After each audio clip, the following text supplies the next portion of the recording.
नमस्कार दोस्तों, स्वागत है आपके अपनी यूट्यूब चैनल राजस्थान बेरोजगार छात्र संघ पे। दोस्तों, मेडिकल एंड हेल्थ डिपार्टमेंट ने के जो एनएचएम है उसके अधीन जितने भी संविदा कर्मचारी आते हैं, जैसा कि पहले ऑर्डर निकला था कि इस संविदा कर्मचारी को इतने रुपए दिए जाएंगे, इस संविदा कर्मचारी को इतना मानदेय दिया जाएगा और इस पद के इक्विवेलेंट माना जाएगा। मैं बता दूं, एनएचएम ने समस्त सीएमएचओ समस्त जिलों को पत्र लिखते हुए नवीन संविदा नियम 2022 Rajasthan contractual hiring to civil post rules 2022 के अधीन जो संविदा कर्मचारी हैं उनकी स्क्रीनिंग कर अडॉप्शन की जो रिपोर्ट है वो यहाँ पर मांगी है। मैं बता दूं, एनएचएम के अधीन जो संविदा कर्मचारी हैं उनके 15 जनवरी तक अडॉप्शन के आदेश जारी करने होंगे। साथ ही अडॉप्शन से संबंधित जो दस्तावेज अभ्यर्थियों की जो डिटेल है वो एनएचएम कार्यालय को भिजवानी होगी। जैसा कि आप देख सकते हैं, इन्होंने कहा है कि वित्त विभाग की सहमति पश्चात Rajasthan contractual hiring to civil post rules 2022 के अंतर्गत सर्जित पदों पर वर्तमान में कार्यरत संविदा कर्मचारी की नियुक्ति स्क्रीनिंग के माध्यम से की जानी है। अतः आप अपने जिले में एनएचएम योजना के अंतर्गत कार्यरत कर्मियों की स्क्रीनिंग संलग्न चेकलिस्ट और कॉन्ट्रेक्चुअल रूल्स 2022 में निहित प्रावधान के अनुसार जिले में कार्यरत समस्त संविदा कर्मचारियों की प्रत्येक कार्मिक वार चेकलिस्ट भरकर एवं प्रत्येक चेकलिस्ट के साथ सभी दस्तावेजों की सत्यापित कर सूचना 15 जनवरी 2023 तक तैयार करवाना सुनिश्चित करें। तो दोस्तों, इसका मतलब हुआ कि 15 जनवरी तक सभी संविदा कर्मचारियों का अडॉप्शन होगा। मेडिकल डिपार्टमेंट के जितने भी जो संविदा कर्मचारी उनका, साथ ही प्रत्येक कार्मिक की चेकलिस्ट भरी जाएगी और चेकलिस्ट के साथ जो दस्तावेज संलग्न होंगे। साथ ही चेकलिस्ट तैयार करते समय एक निम्न विशेष बिंदुओं का ध्यान रखना है। आप देख सकते हैं, उक्त नियमों के अंतर्गत संविदा पर रखे जाने की रीति आप देख सकते हैं। इन्होंने कहा कि उक्त नियम 4 के उपनियम 1 के अधीन सर्जित पदों पर लोक विज्ञापन की प्रक्रिया के माध्यम से नियुक्त संविदा कार्मिकों को ही शामिल किया जाएगा।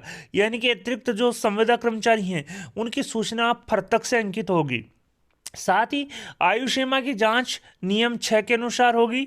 साथ ही आरक्षित श्रेणी के नियुक्त कर्मचारियों की वर्गवार सूचना चेकलिस्ट के कॉलम संख्या 6 पर अंकित होगी। इसी प्रकार से नियम के बिंदु संख्या 7, 8, 9 और 10 में वर्णित बिंदुओं की पालना करते हुए स्क्रीनिंग की जाएगी और एनएचएम योजना के अंतर्गत कार्य संविदा कर्मचारियों की स्क्रीनिंग का प्रपत्र एम अंकित प्रथम स्तरीय समिति से संबंधित जो मुख्य चिकित्सा अधिकारी हैं, लेखाधिकारी है, सहायक लेखाधिकारी है और जो संस्थापन अधिकारी है उसको सम्मिलित किया जाना है। साथ ही समस्त जो पूर्ति करते हुए 15 जनवरी तक सूचना तैयार करनी है और जो सूचना संकलित करके प्रमाणित करते हुए जो पालना रिपोर्ट है वो यहाँ पर भिजवानी है। आप देख सकते हैं, गौरव चतुर्वेदी जो परियोजना निदेशक हैं एनएचएम, उनके हस्ताक्षर से लेटर यहाँ पर जारी किया है। तो दोस्तों, 15 जनवरी तक मेडिकल डिपार्टमेंट के जितने भी जो संविदा कर्मचारी हैं उनके अडॉप्शन आदेश जारी होंगे। साथ ही नियुक्ति के पश्चात उनको नवीन मानदेय यहाँ पर दिया जाएगा। मैं बता दूं, प्रत्येक कार्मिक वार चेकलिस्ट बनेगी। साथ ही चेकलिस्ट के अनुसार ही उनके दस्तावेज संलग्न होंगे। साथ ही जो लोक विज्ञापन, पब्लिक विज्ञापन के माध्यम से जो संविदा कर्मचारी भर्ती किए हैं उनकी सूचना अलग से तैयार की जाएगी। पब्लिक के अलावा अगर एडवर्टाइजमेंट के माध्यम से भर्ती करे हुए हैं तो उनकी सूचना अलग से अंकित की जाएगी। इसी प्रकार से जो आयु सीमा में है उनकी सूचना अलग से तैयार की जाएगी, आयु सीमा में नहीं है उनकी सूचना अलग से तैयार यहाँ पर की जाएगी। आप देख सकते हैं, जो चेकलिस्ट का फॉर्मेट है, प्रपत्र है, वो भी यहाँ पर दर्ज किया गया है, दिया गया है।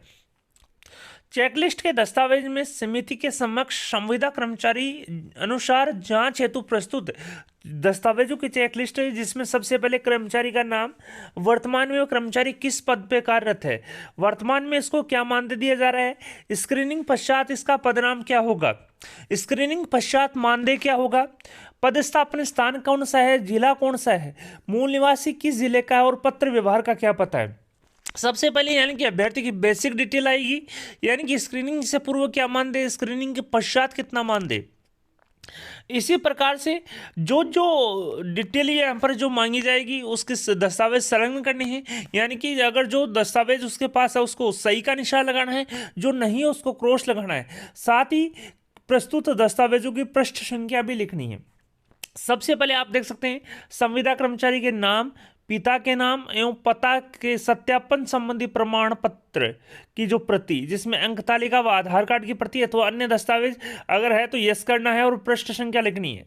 संविदा पर कर्मचारी की नियुक्ति हेतु अपनाई गई प्रक्रिया से संबंधित सूचना, किस प्रकार से यहाँ पर अभ्यर्थी को ज्वाइनिंग दी गई है, नियुक्ति का आधार क्या है, विज्ञप्ति की प्रति या अन्य जो भी प्रक्रिया अपनाई है उसका विवरण लिखना होगा।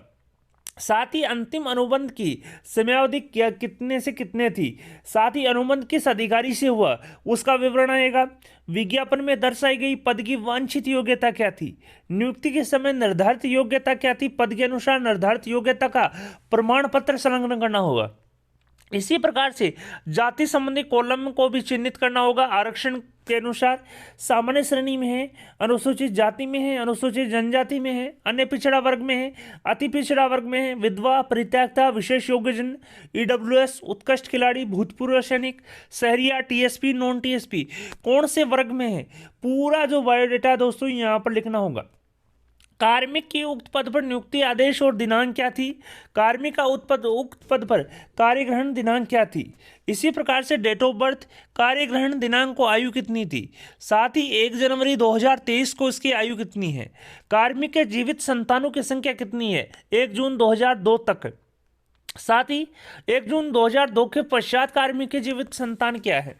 साथ ही संविदा कर्मचारी को देय मानदेय क्या है, यानी कि नियुक्ति तिथि को दिया गया मानदेय और 1/4/2022 को दिया गया क्या मानदेय। यहाँ पर पूरा जो बायोडेटा है दोस्तों वो यहाँ पर मांगा गया है। साथ ही न्यायालय द्वारा नैतिक अधमता से संबंधित कोई अपराध दंडाष्टित नहीं होने के संबंध में घोषणा यहाँ पर नियम 6 से 9 के अनुसार करनी है। कार्मिक का मोबाइल नंबर, कार्मिक के बैंक का नाम, शाखा, खाता संख्या और IFSC कोड यहाँ पर दर्ज करने हैं। कोई न्यायालय में प्रकरण है तो उसका विवरण लिखना है, नहीं है तो नहीं करना है। विशेष विवरण अगर कोई है तो वो इंकित करना है। साथ ही कोई परिवेदना अभ्यर्थी से संबंधित प्राप्त हुई है तो उसका संक्षिप्त विवरण लिखना है। साथ ही CMHO की टिप्पणी लिखनी है।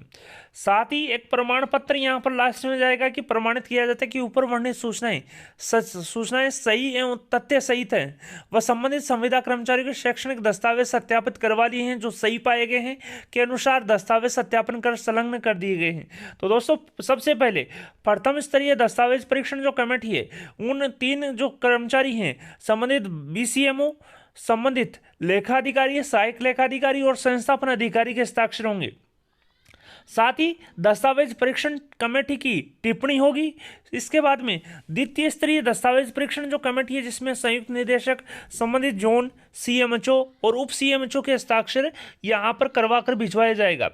इसके अलावा एक जो प्रमाण पत्र है वो यहाँ हम पर जाएगा जिसमें पात्रता के मापदंडों की जांच की गई, जिसमें चेकलिस्ट के अनुसार बिंदु के अनुसार दर्शाई गई है। साथ ही संलग्न सूची में वर्णित संविदा कार्मिक नियुक्ति के योग्य है और नियुक्ति आदेश जारी किए जाने की अनुशंसा यहाँ पर संबंधित CMHO द्वारा की जाएगी।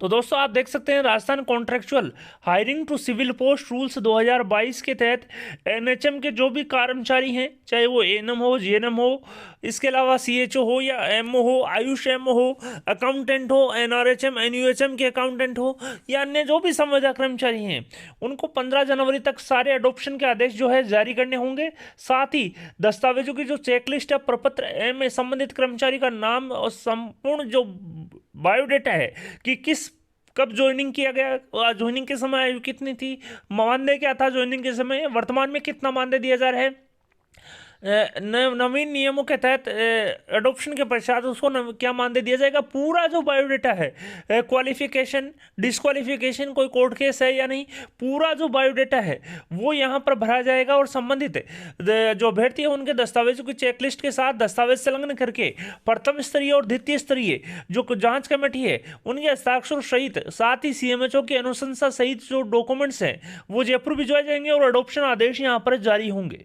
तो दोस्तों 15 जनवरी तक NHM के जो भी संविदा कर्मचारी हैं उनके 15 जनवरी 2023 तक अडॉप्शन के आदेश जारी होंगे। साथ ही अडॉप्शन के जो आदेश हैं वो नियमों के अधीन होंगे।